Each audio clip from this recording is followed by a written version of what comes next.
নমস্কাৰ পুনৰবাৰ স্বাগতম জনাইছো মোৰ অন্য এটা নতুন ভিডিঅ'লৈ বন্ধুসকল যিটো তিতাবৰ গৰিয়াচলং বৰনামঘৰ যিটো শ্ৰীমদ ভাগৱত পাঠ 7 দিনীয়া পাঠ পঢ়িব আৰু ইয়াতে আমাৰ এই গৰিয়াচলং বৰনামঘৰৰ গোটেই যি সমগ্ৰ যি পৰিৱেশসমূহ আপোনাৰ এই ভিডিঅ' যদি আপোনালোকক জনাম মই আৰু যিহেতু আপোনালোকে দেখিছে মোৰ পিছফালে যিটো বৰনামঘৰ অকণমান এখন দেখা দিব লাগে আৰু গেটখন যিটো মুখ্য এখন কোনখন দেখিছে আৰু ইয়াতে আজি আমাৰ এই 7 দিনীয়া কাৰ্যসূচীৰ ভিতৰত কি কাৰ্যসূচী আছে অথবা আমাৰ অতিথি হিচাপে কাক নিমন্ত্ৰণ কৰিছিলে এইখিনি কথা আজি আমাৰ জ্যেষ্ঠ ব্যক্তিসকলে আছে দেখিছে আপোনালোকে কেইবাটাখন ঘূৰাই দিব লাগে দেখিছে এখন গৰিয়াচলঙৰ জ্যেষ্ঠ ব্যক্তিসকল আছে আৰু ইয়াতে অকণমান কথা জানিব কিছু একাংকৰ লগত আজি প্ৰকৃততে আমাৰ 7 দিনীয়া কাৰ্যসূচী কি আছে অথবা কিমান দিন চলিব এইখিনি কথা জানিম মোৰ লগতে আমাৰ এজন দাদাজন আছে দেখিছে আৰু এই দাদাজনৰ লগত অকণমান কথা পাতিম যে আমাৰ এই কাৰ্যসূচীৰ বিষয়ে প্ৰথমতে নমস্কাৰ জনাইছো নমস্কাৰ এই আমাৰ যিটো ভাগৱত পাঠৰ গোটেই আমাৰ ডিটেইলছটো অকণমান জনাওকচোন আমাৰ যিটো মোৰ বিহাজক মানে কি প্ৰথমৰ পৰা আৰম্ভ হয় জয় গুৰু শংকৰ প্ৰথমে সমূহ ভক্তপ্ৰাণ বৈষ্ণৱবৃন্দক এই হৰিগৃহত শ্ৰদ্ধা নিবেদিছো আৰু সকলোকে আদৰণি জনাইছো আমাৰ এই গৰিয়াচলং হৰি মন্দিৰত 9টা দিনৰ কাৰ্যসূচীৰে ভাগৱত অখণ্ড ভাগৱত পাঠ আয়োজন কৰিবলৈ লোৱা হৈছে ইয়াৰ 9টা দিনৰ কাৰ্যসূচীৰ আজি প্ৰথমটো দিন আজি প্ৰথমটো দিন হিচাপে আজি প্ৰথম কাৰ্যসূচী আমাৰ ধৰ্মধ্বজা উত্তোলন হৈ গৈছে আৰু তাৰ পাছতে বন্তি প্ৰজ্বলন স্মৃতি তৰ্পণ এইবিলাক কাৰ্যসূচী হৈ গৈছে আৰু কিছু সময়ৰ পিছতে আজিৰ দিনটোৰ মূল আকৰ্ষণ হিচাপে ধৰ্মধ্বজা উত্তোলনৰ পিছতে মূল আকৰ্ষণ হিচাপে ধৰ্মালোচনী সভা অনুষ্ঠিত কৰা হ'ব এই ধৰ্মালোচনী সভাত আমাৰ আমন্ত্ৰণ কৰি আনিছো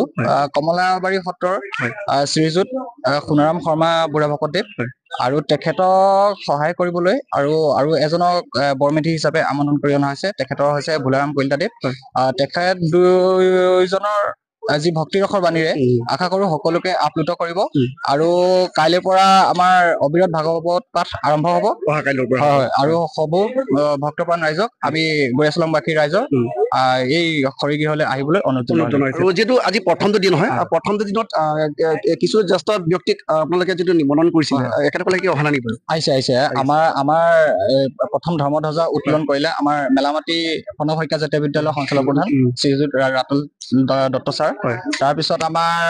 এতিয়া বিশিষ্ট অতিথিসকল আছে তেওঁলোকক সম্বৰ্ধনা জনোৱা নাই মানে যিহেতু ধৰ্মালোচনা সভাখন হ'ব গতিকে বিশিষ্টসকলক সেই ধৰ্মালোচনা মানে সভাতে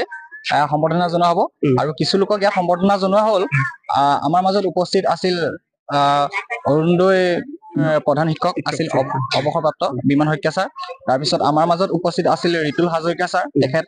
তেখেত সকলো উপস্থিত আছে আমাৰ মাজত উপস্থিত আছিল ৰাজেন কটকী ছাৰ তেখেত মানে হয় ধন্যবাদ ভাল লাগিল যথেষ্ট ভাল লাগিল একেদৰে কিছুমান মন্তব্য দিলে আৰু লগতে মোৰ এজন দেউতাজন আছে দেখিছে আপোনালোকে দেউতাৰ লগত অকণমান কথা পাতিবলৈ চেষ্টা কৰিম মই দেউতা পিছে আজি যিহেতু প্ৰথমটো দিন হয় নহয় প্ৰথমটো দিনা যিটো আমাৰ তিতাবৰ বিধায়ক ভাস্কৰজী বৰুৱা ছাৰ আপোনাৰ প্ৰাক্তন বিধায়ক যিটো হেমন্ত কলিতা ডাঙৰীয়া অহা কথা আছিলে বৰ্তমান এতিয়ালৈকে আহিছে নাই বাৰু এতিয়ালৈকে আহি পোৱা নাই আহিব লাহে দেৰিকৈ আহিব ভাল লাগিল যথেষ্ট ভাল লাগিল এয়া আছিল আমাৰ দেউতাকক ধন্যবাদ আপোনালোকে দেখিছে আৰু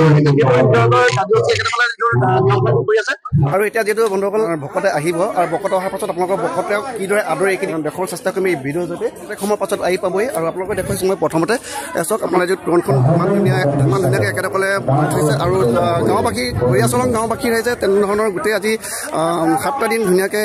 বৰনামঘৰতে তেনেকুৱাকৈ পঠাব আৰু আজি যিহেতু প্ৰথম দিন আছিলে প্ৰথম দিনাই যিহেতু আমাৰ ভকত বস্ত আহি তেওঁলোকে ভকতক কিদৰে আদৰিছে এইখিনি আপোনালোকক অকণমান দেখুৱাম মই আপোনালোকে দেখিছে চাইছে অকণমান কিমানটো তলৰ পৰা দেখিব লাগে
লগতে আমাৰ মাজত উপস্থিত আছে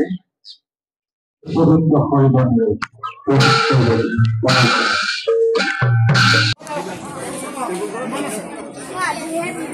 বন্ধুসকল ভিডিঅ'টো এখলে চোৱাৰ কাৰণে ধন্যবাদ জ্ঞাপন কৰিছোঁ আৰু এতিয়ালৈকে যদি চেনেলটো ছাবস্ক্ৰাইব কৰি ৰখা নাই অনুগ্ৰহ কৰি চেনেলটো ছাবস্ক্ৰাইব কৰক আৰু একেবাৰে ভিডিঅ'টো শ্বেয়াৰ কৰি দিবলৈ নাপাৰিব ঠিক আছে।